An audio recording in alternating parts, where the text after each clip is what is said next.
পাহাড়ে ঝমঝমিয়ে বৃষ্টি, তার মধ্যে দিয়েই ভিজতে ভিজতে পাহাড় চড়া। দুপাশের চা বাগান যেন তখন গ্যালারিতে থাকা দর্শক, আর আমি যেন পারফর্ম করে চলেছি।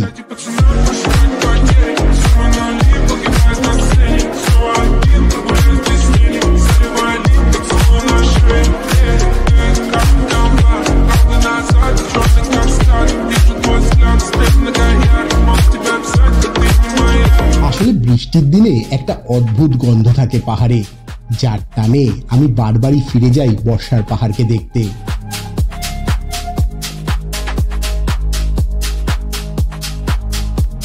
আর সে পথে বাইক চালানোর যে মজা তার কোনো তুলনাই হয় না। এবারের বর্ষায় গিয়েছিলাম কালিম্পংয়ে। 4 দিনের সেই বাইক সফর নিয়েই আজকের ভিডিওটা।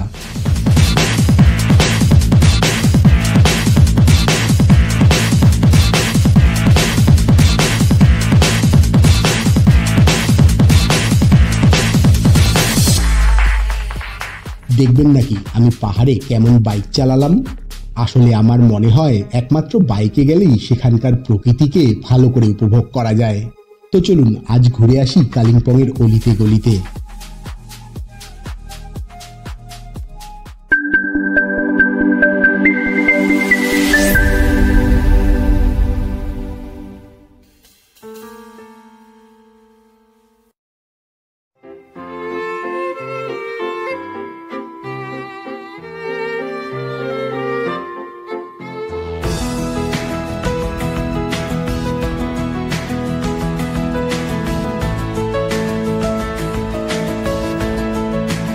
পাহাড়ে 4টে দিন, একটা বাইক আর আমরা দুজন সাপের মতো এঁকে বেঁকে চলে ফিরে বেড়াবো এক পাহাড় থেকে আরেক পাহাড়ে।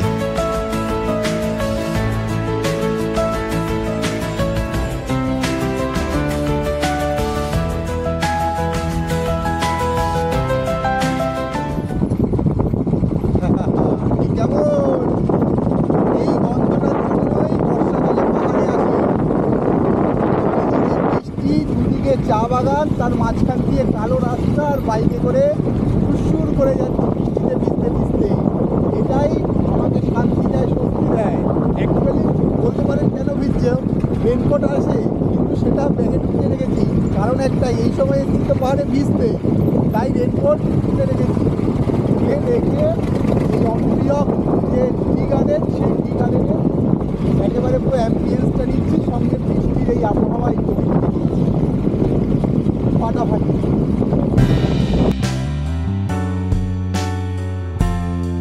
গরুবাথান থেকে বেরিয়ে আমরা প্রথমে এসে পৌঁছালাম অম্বিয়ক টি গার্ডেনে। তখন প্রবল বৃষ্টি, ভিজতে ভিজতেই চা বাগানের স্বাদ নিতে থাকলাম।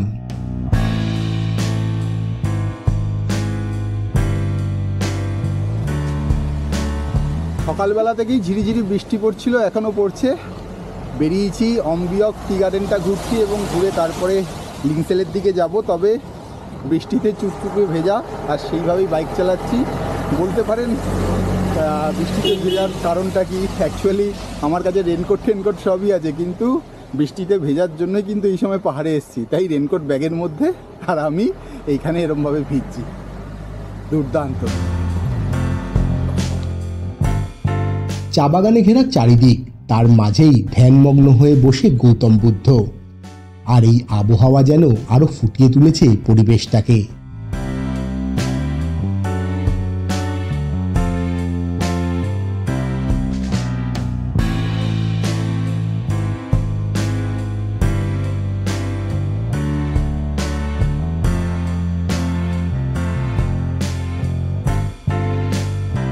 আমাদের আজকের গন্তব্য লুংশেল, সেই পথেই এগিয়ে গেলাম আমরা। পাহাড়ি আবহাওয়া সত্যি অবাক করার মতো। কোথাও ঝমঝমিয়ে বৃষ্টি, তো কোথাও খটখটে রোদ, আবার কোথাও মেঘ ঘিরে রয়েছে চারপাশটা।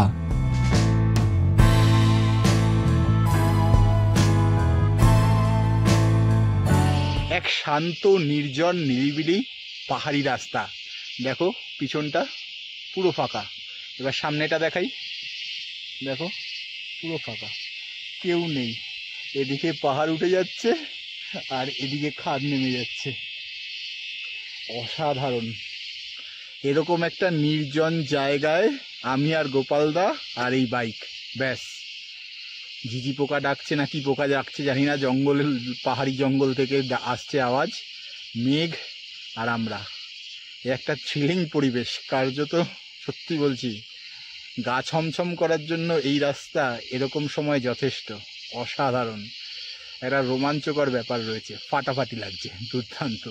এগুলোর জন্যই আলটিমেট পাহাড়ে আসি আমরা। এরকম নির্জন নিরিবিলি পাহাড়ি গ্রাম, অফবিট কালিম্পংয়ে এসছি, সত্যি অফবিট, কেউ নেই, জনমানুষ শূন্য, শুধু আমরা আর আমরা, ব্যাস আর কেউ নেই, ফাটাফাটি।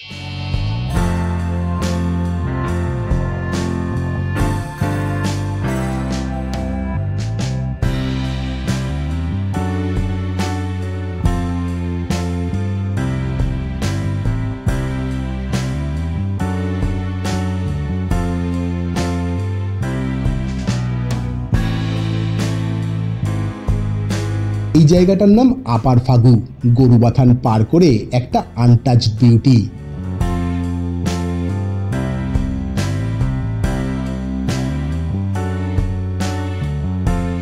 চারিদিকে সবুজে সবুজ, তার মাঝে কালো পিচের রাস্তা। অ্যাটমসফিয়ারটাই যেন পুরো মায়াবী।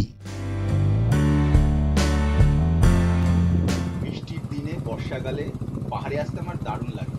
আর পাহাড়ে আসার মূল কারণ হলো এই যে বর্ষায় বৃষ্টি পড়লে যে প্রকৃতি গাছপালা রয়েছে তার যে একটা গন্ধ, পাহাড়ে এই গন্ধটা কিন্তু একটু অন্যরকম, আর এটা আমাকে ভীষণ টানে। আর তাই বারবার প্রত্যেক বছরই বর্ষায় চেষ্টা করি এই পাহাড়ে আসার, উত্তরবঙ্গে আসার।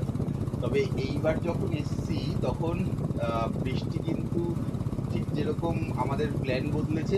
কারণ প্রথমে ভেবেছিলাম সিকিমে যাব, সিকিম যেভাবে একেবারে ধস পড়ে পড়ে রাস্তা সব বন্ধ হয়ে রয়েছে, তারপরে তিস্তার অবস্থা খুব খারাপ, রীতিমতো জল নামছে, খুবই ভয়াবহ একটা অবস্থা। তখন প্ল্যান চেঞ্জ করলাম, প্ল্যান চেঞ্জ করে কী করবো, কালিম্পংটার দিকে যাব। কিন্তু কালিম্পংয়ের যে সাইডটায় তো ওখানেই তো তিস্তা রয়েছে, ওখানেই তো সব রাস্তাঘাট বন্ধ থাকছে, তাহলে তখন কি করব? তখন ভাবলাম যে ডুয়ার্সের দিক থেকে কালিম্পংটা এক্সপ্লোর করি।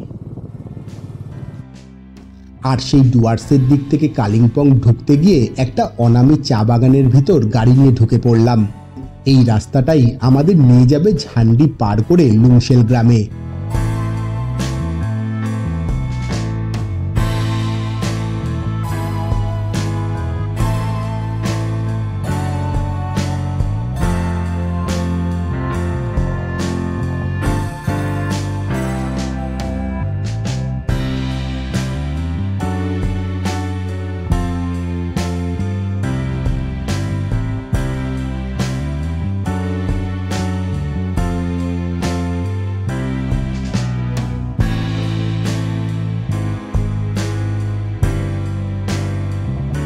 তবে হ্যাঁ, এ পথের পরতে পরতে যেন বিপদ লুকিয়ে।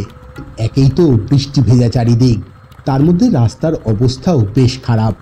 আসলে পাহাড়ি শহরাঞ্চলে গেলে তো আপনি ঝকঝকে রাস্তা পাবেন, কিন্তু অফবিট প্রত্যন্ত গ্রামের রাস্তা তো এরকমটা হওয়াই স্বাভাবিক।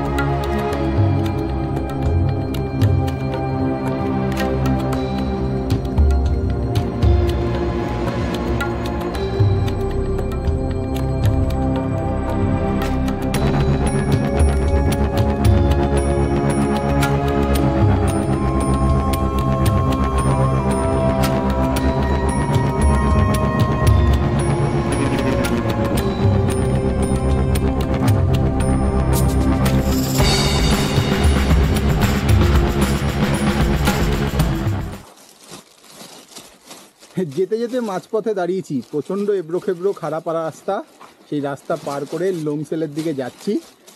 তবে রাস্তা খারাপের জন্য দাঁড়াইনি, দাঁড়িয়েছি এই যে এই ব্যক্তি গোপাল তপাদার, আমাদের লাগেজ এমনভাবে বেঁধেছিল লাগেজ পুরো তলায় চলে এসছে।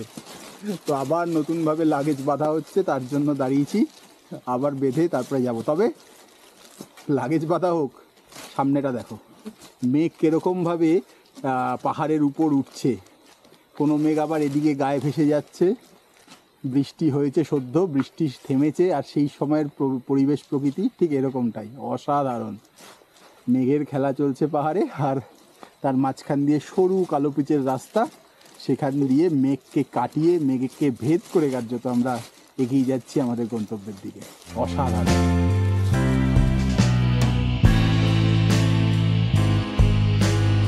অনেক খাটাখাটনির পর অবশেষে এসে পৌঁছালাম লুমশেলের সঞ্জীবনী হোমস্টেতে। আজকের আস্থানা আমাদের এখানেই।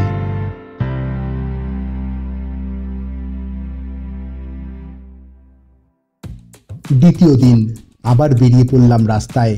লাভার আঁকাবাঁকা পথ দিয়ে এগিয়ে চলেছি আমরা।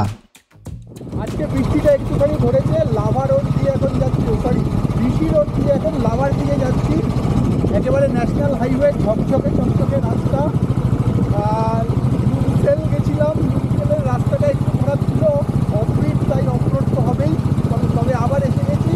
আর আমাদের আজকের ডেস্টিনেশন হচ্ছে যাবো, কোথায় যেন যাবো, আজকের ডেস্টিনেশন আমাদের শান্তুক যাবো। শান্তুকের একেবারে নদী রয়েছে, নদীর ধারে থাকবো এরকম একটা প্ল্যান রয়েছে। তো সেই পথে লাভার এই প্রকৃতি উপভোগ করতে করতে এগিয়ে চলেছি।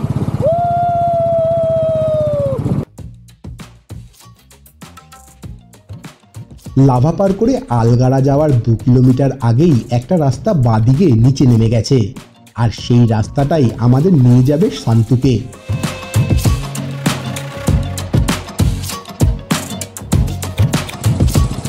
এখন যাচ্ছি শান্তুকের রাস্তায়। শান্তুকের পথ খুবই সুন্দর এবং গ্রামটা সত্যি খুব অসাধারণ, সাজানো গোছানো, পরিষ্কার লাগছে। যে ওখানটায় রিভার ভিউ হোমস্টেতে যাবো এবং ওখানটায় একটা দিন কাটাবো। আর যাব রিভার ভিউ হোমস্টেতে। পাহাড়ি নদীর পাড়ে কাটাবো একটা দিন। তবে যাওয়ার রাস্তাটা একবার দেখুন, অপূর্ব সুন্দর বললেও যেন কম বলা হবে। আচ্ছা, এ পথে 3টে গ্রাম রয়েছে। প্রথমেই মিরিক, এটা কিন্তু কালিম্পংয়ের একটা ছোট্ট মিরিক গ্রাম। তারপর আপার শান্তুক, আর একেবারে শেষে লোয়ার শান্তুক। তবে এখন চলেছি মিরিকের পথ দিয়ে। আচ্ছা, আমি এখন দাঁড়িয়ে আছি মিরিকে। মিরিক মানে আমরা যে মিরিক চিনি, দার্জিলিংয়ের মিরিক, সেই মিরিক নয়, কিন্তু এই মিরিক হচ্ছে কালিম্পংয়ের মিরিক। হ্যাঁ, কালিম্পংয়ের মিরিক। আলগাড়া থেকে 2 কিলোমিটার আগে যে চেকপোস্ট আছে, সেখান থেকে শান্তুক যাওয়ার পথে শুরুর গ্রামই হচ্ছে মিরিক। আর সেই মিরিকে দাঁড়িয়ে আছি আমি। খুব সুন্দর একটা সাজানো গোছানো গ্রাম। এইটা হচ্ছে মিরিক। এখান থেকে নিচে নেমে যাচ্ছি যখন, তারপরে আসছে আপার শান্তুক, আর তারপরে হচ্ছে লোয়ার শান্তুক, আর তারপরে হচ্ছে রেলি নদী। খুব সুন্দর। আর এখানকার যে পরিবেশ প্রকৃতি একেবারে সাজানো গোছানো দেখছি, সঙ্গে একটা ঝাঁ চকচকে গ্রাম। এখানটায় কোনো আবর্জনা আপনি পাবেন না। দেখুন, রাস্তার দুধারে থেকে শুরু করে সব জায়গা কিন্তু ঝকঝকে পরিষ্কার। আর এই পরিষ্কার হওয়ার কারণ হচ্ছে যত আবর্জনা সেগুলোকে কিন্তু ঠিক এইভাবে এখানটায় ডাস্টবিন করা রয়েছে। এরকমভাবে কিন্তু আবর্জনা ফেলার একটা এদের প্রক্রিয়া রয়েছে। আর তার জন্যই এই যে এই মিরিকটা কিন্তু, অর্থাৎ কালিম্পংয়ের এই মিরিক কিন্তু সত্যি স্বমহিমায় এবং খুব সুন্দর একটা ছোট্ট পাহাড়ি গ্রাম হিসেবে কিন্তু দাঁড়িয়ে আছে। আর এখনও কিন্তু পর্যটকদের সেভাবে নজরে আসেনি। তবে এই মিরিক কিন্তু ওই মিরিকের মতো ওরকম জাঁকজমকপূর্ণ জনবহুল না হলেও এই মিরিক কিন্তু সত্যি তার প্রকৃতি এবং সৌন্দর্য, গ্রামগুলোর পরিষ্কার পরিচ্ছন্নতা কিন্তু একটা অন্য জায়গা করে দিয়েছে আমার মনে।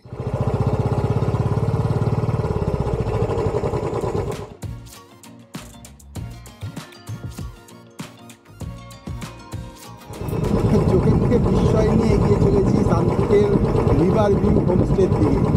জায়গাটা দেখুন একবার, সামনের পাহাড় কীভাবে দাঁড়িয়ে আছে,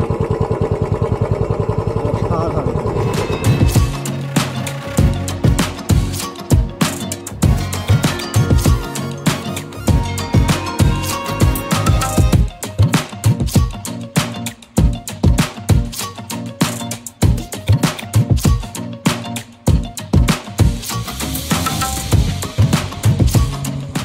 रिवर व्यू होमस्टे कैसे जाना है? River view homestay, river view homestay सीधे सीधे सीधे जाना है उसके बाद।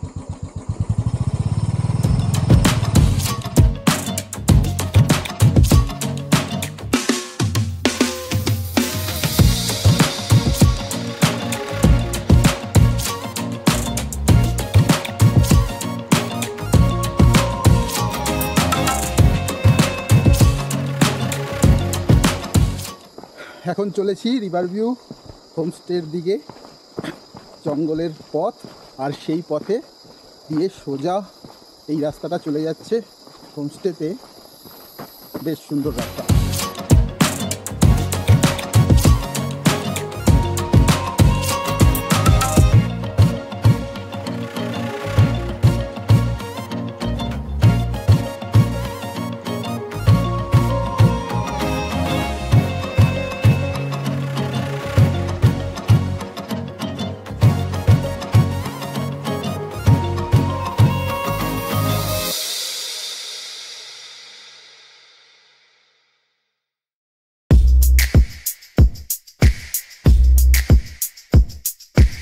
লোলেগাঁও ঢোকার পথে, অর্থাৎ আমরা যাব কাপের গাঁও, তো আগে পড়বে লোলেগাঁও, তারপর কাপের গাঁও। তো ঢোকার পথেই একেবারে শুরুতেই দেখা যাচ্ছে এখানে কিন্তু কিছুদিন আগেই ল্যান্ডস্লাইড হয়েছিল। এখন সেই সমস্ত কিছু রাস্তা থেকে সরানোর কাজ চলছে। তো এই যে সেই পরিস্থিতি, ল্যান্ডস্লাইড হয়ে কি হয়েছিল এই কিছুদিন আগে, সেই পরিস্থিতিটা দেখুন।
কাপের গাঁওয়ের দিকে যাচ্ছি, যেতে যেতেই মেন রোড এখানটায় শেষ হয়ে গেছে।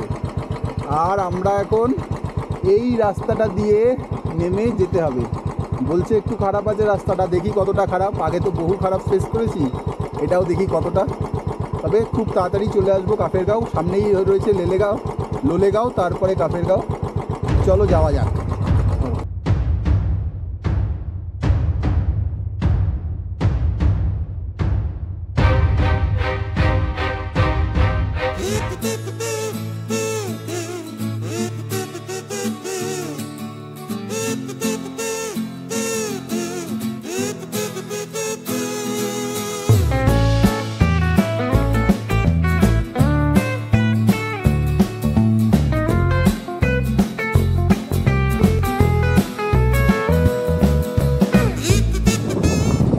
লোলেগাঁওতে চলে এসেছি। এই হচ্ছে লোলেগাঁও, একেবারে মেঘের মধ্যে লোলেগাঁও রয়েছে। এই জায়গায় একটা অসাধারণ জায়গা লোলেগাঁও। এখন আমরা লোলেগাঁও ক্রস করছি, তারপরেই কাফেরগাঁও রয়েছে, সেদিকে যাবো।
লোলেগাঁওকে ছাড়িয়ে এখন যাচ্ছি কাফেরগাঁওয়ের দিকে।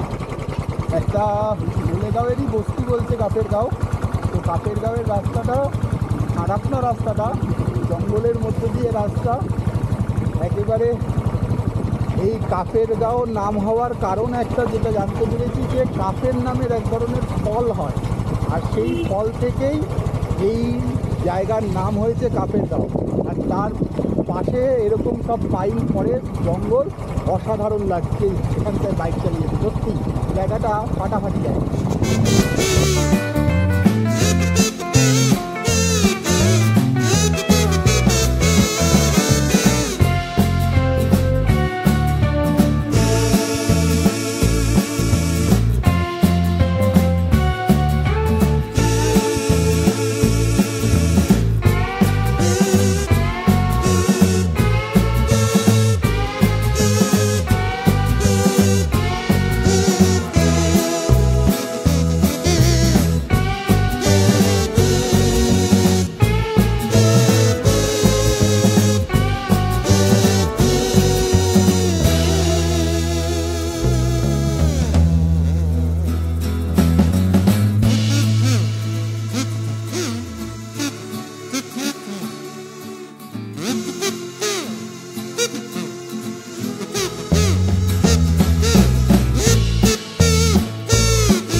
আমরা চলে এসেছি ব্রিটেনের হোমস্টে, মানে গিয়া হোমস্টে।